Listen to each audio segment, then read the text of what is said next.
כבר יום שישי ונשארו כמה שעות, כל שנייה עולה ביוקר, לא יכול כבר לחכות. השבת כבר עוד מעט נכנסת, הנרות דולקים עליי, באוויר יש ריח של גן עדן, אני נקי, אני מוכן. Shalom Ouvracha, Parashat Naso cette semaine. Au lendemain de Shavuot, on nous donne le mérite de pouvoir lire la plus longue paracha de la Torah. Et comme on le sait, on va retrouver à l'intérieur Birkat Kohanim, où à l'intérieur de cette bracha est comprise toutes les brachot qu'on aurait pu trouver sur terre. Elles sont comprises à l'intérieur de Birkat Kohanim, comme on le verra. Mais Rabotai, la bracha justement de Birkat Kohanim commence par la première bracha, Yevarechecha Hashem veishmerecha. La Gemara elle dit c'est quoi Yevarechecha Hashem? Bemamon. Akadosh Baruch Hu, il nous bénit par la parnassa. Veishmerecha. Et même lorsque Hashem il nous accorde la parnassa, alors il nous donne la shmira. C'est-à-dire il nous permet justement de préserver, de garder cette bracha qu'il nous a accordée. Ça ne suffit pas de gagner la chose, il faut aussi la préserver. Comme il est écrit au sujet de Yaakov Avinu, où Akadosh Baruch Hu, il lui dit, partout où tu iras, Ushmarticha, bechol asher telech, je te garderai. Mais Yaakov Avinu, il avait peur. Et pourquoi il avait peur? Shemaï Gromachet. Et donc ici, on voit qu'on a besoin de shmira, on a besoin justement de garde. Et donc, ici, Rabotai, on est au lendemain de Shavuot, comme on l'a dit, et au lendemain de Shavuot, où on a reçu toute la Torah cette année. Combien d'abord on se doit de remercier Hachem de ces grands moments où, encore une fois, on a renouvelé ce lien qu'on a avec Boré Olam, et on a pu renouveler le lien de Naaseh Venishma. Mais une fois qu'on a obtenu cette Torah, combien on a besoin de Shmira, de garde, pour qu'elle puisse nous appartenir et nous accompagner pour le reste du temps. Et regardez bien Rabotai, tout le monde connaît la Gemara dans Masechet Shabbat, mais il y en a peu qui lisent la fin de la Gemara. À la fin de Mahamad Har Sinai ou à la fin de Shavuot chez nous, le Satan, il vient et il pose une question. Qu'est-ce qu'il demande le Satan? Il dit Torah Hechanhi. Le Satan, il va dans tout le monde et il demande, elle est où cette Torah? Et donc, il va dans tous les côtés jusqu'à ce que Akadosh Baruch Hu, il dit, je l'ai donné à la terre. Il court vers la terre et la terre, elle lui dit, elle n'est pas chez moi. Il va dans les eaux, dans les mers. Et là-bas aussi, alors, il ne la trouve pas. Ensuite, il va dans l'abîme. Et là-bas aussi, il ne la trouve pas. Jusqu'à ce que Akadosh Baruch Hu, il a pitié de lui et il lui dit, je l'ai donné à Ben Amram. Ben Amram, c'est nul autre que Moshe Rabbeinu. Et donc il court vers Moshe Rabbeinu et il lui dit, elle est où la Torah? Et donc Moshe Rabbeinu, il lui dit, mais est-ce que moi je peux garder un trésor aussi grand? Quelque part, elle n'est pas chez moi. Et donc Akadosh Baruch Hu, il se tourne vers Moshe et il lui dit, tu t'es rapetissé, tu t'es rabaissé grâce à ta anava, alors j'appellerai cette Torah Torat Moshe Avdi. Elle aura ton nom cette Torah, puisque tu as pu justement, grâce à ta anava, tu as pu te rabaisser. Mais la vérité, Rabotai, c'est quoi cette question du Satan? Qu'est-ce que ça veut dire Torah Hechanhi? Le Satan, il savait très très bien où est-ce qu'elle était, la Torah. D'ailleurs, c'est lui-même qui a accompagné Moshe Rabbeinu, quand il est monté au Mahamad Har Sinai, et le Satan lui a même dévoilé un secret qui est magnifique. Quel est ce secret? Lorsqu'il y aura une magefa, une épidémie, le Satan lui a dit que le secret pour enlever l'épidémie, c'est de lire les Ketoret. Et donc, Moshe Rabbeinu, il a appris ça du Satan. Mais on voit que le Satan, il savait très bien où se trouvait la Torah. Et donc, Rabota, écoutez bien ce que le Marsha dit. Le Marsha dit que ici le Satan ne demande pas où se trouve la Torah. Il demande plutôt qui c'est qui a pris la Torah et qui pense qu'il pourra la garder? Pourquoi?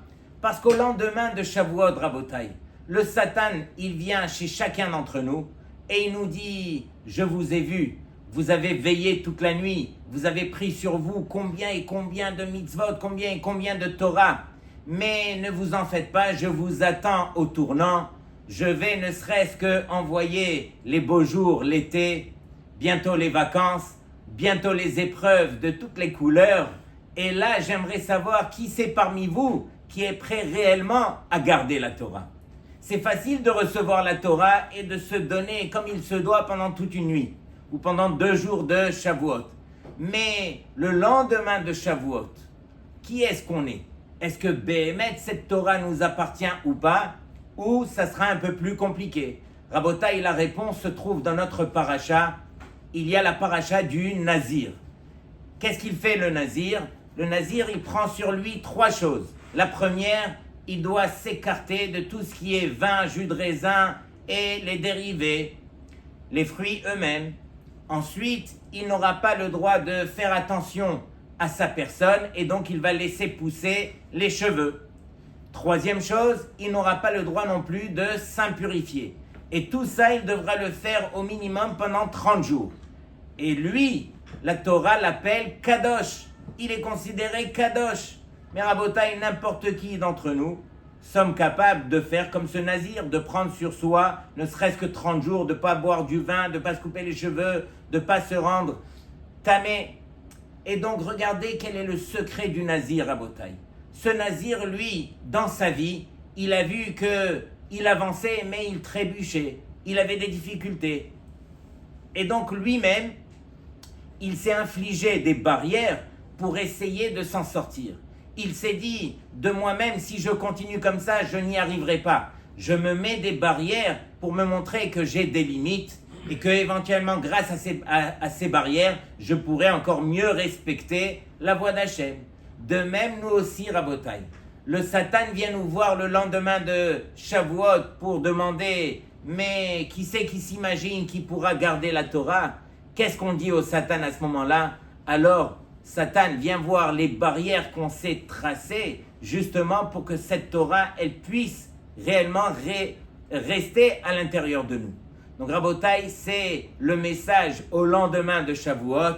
Tout celui qui veut que cette Torah puisse l'accompagner, alors c'est uniquement grâce aux barrières que lui-même va se tracer, parce que chacun connaît justement ses faiblesses, chacun connaît ses difficultés, et donc c'est uniquement autour des barrières qu'on se doit de travailler. Rabotai, lorsque on parle justement de Birkat Kohanim, avant de parler de Kohanim, déjà qu'on apprenne à comprendre c'est quoi une bracha. Les gens s'imaginent qu'une bracha, vous savez c'est quoi? C'est recevoir quelque chose. Je vais aller voir tel et tel rave, il va m'accorder une bracha, donc je vais recevoir, je ne sais même pas ce que je vais recevoir. Je vais recevoir tout le shefa du ciel. Rabotai, ça n'a rien à voir avec la metziut, la réalité de la bracha. Bracha vient du mot berech. Berech, c'est le genou. C'est quoi le genou? Le genou, c'est ce qui permet justement de se plier, de s'abaisser, de s'incliner. Et grâce à cela, on fera descendre l'abondance. L'abondance, Akadosh Baruch Hu, il l'a déjà décelée sur terre. Mais pour permettre à l'homme de recevoir justement cette bracha, l'homme il doit apprendre à se baisser et comprendre qu'est-ce que Akadosh Baruch Hu veut lui accorder. Donc finalement, la bracha signifie faire descendre, dévoiler, ouvrir un flux, un shefa d'Hachem qui est déjà présent sur terre. Et donc Rabotai, regardez bien l'exemple que j'aimerais vous donner concernant justement la bracha. On peut recevoir énormément de choses sur terre. Imaginez 2 hommes qui peuvent avoir la même chose. Ils reçoivent tous les 2 le même salaire, la même maison, la même famille. Mais chez l'un, alors tout devient une source d'angoisse. Les conflits, c'est un vide intérieur. Pendant que chez le deuxième, c'est exactement le contraire. Le deuxième, il trouve la paix, la lumière, la joie, la réussite. Pourquoi c'est comme ça? Pourquoi est-ce qu'on n'arrive pas à traduire la bracha que Hachem nous a accordée de la juste façon? Pourquoi il y en a pour qui c'est plus compliqué? Alors, le secret de la bracha, Rabotai, c'est parce que la bracha n'est pas l'objet. La bracha, c'est la présence d'Hachem qui est dans l'objet. C'est ça ce qu'on va dévoiler lorsque Akadosh Baruch Hu va nous accorder quoi que ce soit qu'on reçoit sur terre. Alors on va dévoiler Hachem qui se trouve dans la chose qu'il nous a accordée. Et donc ici, on pose la question justement par rapport à Birkat Kohanim. Pourquoi est-ce qu'on est obligé de passer par les Kohanim pour recevoir la bracha? Arrête, on a dit, suite à Mahamad Har Sinai, on a dit que Akadosh Baruch Hu, il nous appelle Banim Atem Lashem Elokechem. On est considéré comme ses enfants. Ou bien il est écrit Beni Bechori Israël. On est considéré comme son fils aîné. Et est-ce que vous connaissez un père qui a besoin justement de la bracha d'autres pour venir faire du bien à ses enfants? Donc pourquoi est-ce que Akadosh Baruch Hu, c'est finalement Birkat Kohanim, c'est une bracha qui vient d'Hachem, comme il est écrit à la fin de la bracha, Va'ani avarechem, c'est Hachem qui dit, c'est Hachem qui nous fait la bracha. Mais la bracha, il l'a fait passer justement par les Kohanim. Les Kohanim sont le tzinor, sont le tuyau où Hachem va déverser la bracha qui va nous atteindre. Mais encore une fois, pourquoi passer par ce tuyau? Pourquoi ne pas recevoir la bracha directement d'Hachem et passer par les Kohanim? Rabotai, écoutez bien le tiroutz que je vous donne du Baal Ha'akeda, Rabbi Yitzhak Arama, qui lui pose la question, pourquoi justement alors on a besoin de Birkat Kohanim? Et donc regardez bien la réponse magnifique. Et c'est une réponse qu'on se doit vraiment de méditer pour qu'elle puisse justement travailler à l'intérieur de nous. Les filles, She'ikar Atzlachat Ha'adam Vetuvo, parce que la réussite de l'homme et tout le bien qu'il reçoit, elle dépend de quoi? Bechozek ha'emuna ve'atziyur ha'kavua shekol hatovot ve'atzlachot. Il revient justement sur la perception que l'homme il a de comprendre que toutes les réussites, tout ce qu'il réussit sur terre, toute la bracha quelque part qu'il voit arriver chez lui, alors ça ne vient uniquement de Akadosh Baruch Hu. Très souvent, l'homme se perd sur terre. Il fait tellement d'efforts, il réfléchit tellement qu'il finit par se convaincre que grâce à lui, alors il a obtenu ce qu'il a obtenu. Pendant que Akadosh Baruch Hu, il te dit, mais non, regarde le miroir. Tu vois bien que moi-même, je passe par les Kohanim pour justement t'accorder la bracha, pour te permettre de réaliser que toute cette bracha, toute cette réussite, elle ne vient que de Akadosh Baruch Hu. Sous-entendu que si tu as la émouna réelle, que ça vient d'Hachem, alors tu pourras bénéficier de cette bracha. Il termine en disant Kefi sheyechazek emunato shekol hatov ve'atzlacha ba me'aboré olam.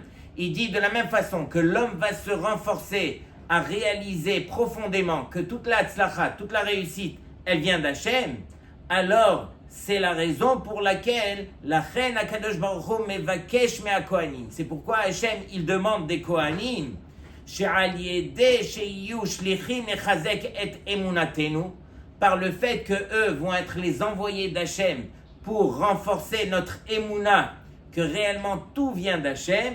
Alors ben atov ou ben hara, que ça soit pour le bien ou le contraire, ken yashpia alav sheyeh bechayav. De même, Akadosh Baruch Hu, il va accorder cette bracha pour chacun d'entre nous. Donc, sous-entendu, Rabotai, la bracha des Kohanim, elle vient nous rappeler à l'ordre. Elle vient nous dire, essaye de réaliser que tout ne vient que de Hachem. Et tout ne vient que de Hachem si tu as cette émouna que, justement, c'est Akadosh Baruch Hu qui t'accorde le tout. Et donc, Rabotai, tout ça pour dire que si on cherche la bracha et tout le monde combien s'efforce sur terre de chercher la bracha, elle est chez nous, de la perception des choses, comment est-ce qu'on comprend les choses, comment est-ce qu'on voit les choses sur terre. On n'aura pas besoin d'aller tellement loin pour essayer de s'imaginer que la bracha est là-bas, donc je vais aller la chercher. Ou la bracha, je devrais faire encore beaucoup plus d'efforts pour pouvoir l'obtenir. La bracha, elle est ici. La bracha, elle existe déjà. C'est à nous, au travers de notre émouna, que on va comprendre que si on cherche la bracha, plus on croit en Hachem et plus tout ce qu'on aura besoin viendra d'Hachem. Et donc, Rabotai, je termine avec ce qui est écrit dans notre paracha, puisqu'il y a une grande question concernant la sota. La sota qui est la femme, nulle autre que sur lequel son mari il a des soupçons. Elle s'est isolée avec un homme sur lequel il aurait pu se poser des questions. Mais on voit dans la Torah que ce qui précède la paracha de la sota, c'est la paracha des Trumot ou Maasrot. On sait qu'on a une obligation d'accorder la Trouma au Kohen, le Maaser au Lévi, et là-bas il est écrit Ish et Kodashav lo yihyu. Donc on parle là-bas des Kodashim, des Trumot ou Maasrot qu'on devra donner au Kohanim, et tout de suite après il est écrit Ish kitiste ishto, donc la paracha de la sota. Et donc on demande, mais quel est le rapport entre les deux? La Gemara dans Masechet Brachot Daf Samer Gimel Amud Aleph, elle nous répond au nom de Rabbi Yohanan Mishum Rabbi Ishmael. Elle dit Mipne ma nismecha parashat Nazir les parashat Sota. Pourquoi est-ce qu'on a juxtaposé justement la paracha de Mechila, la paracha des Maasrot à la paracha de la Sota? Celle que j'ai citée aussi, c'est une autre question. Il dit Kol sheyesh lo trumot ou maasrot ve'eno notnan la kohen, tout celui qui a des trumot ou maasrot, qui s'est empêché de les donner au kohen, sauf nitzrach la kohen al yedei ishto. Regardez la gravité. En fin de compte, lui-même aura besoin du kohen à cause de sa femme.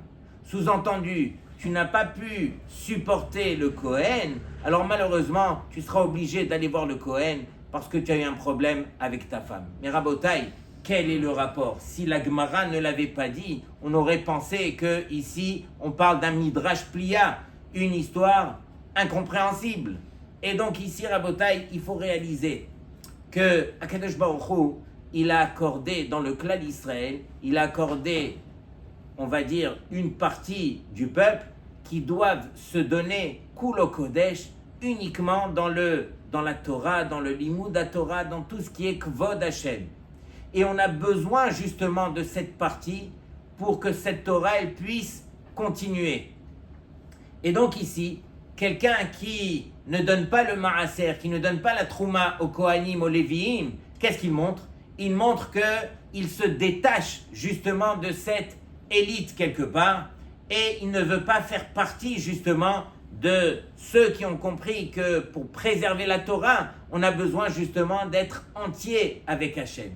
Et donc c'est la raison pour laquelle une punition pareille, où on aura besoin du Kohen quelque part qui va nous rappeler à l'ordre. Donc Rabotai, encore une fois, c'est le même sujet. On est à ce lendemain de Shavuot, et tout ce que Akadosh Baruch Hu il nous demande, c'est prenez ma Torah, gardez ma Torah, essayez d'en profiter, qu'elle puisse vous accompagner pour vous élever et pour que ce Shavuot, il trouve toute sa place justement au travers du travail et des efforts que vous avez fait. Shabbat Shalom Lekulchem.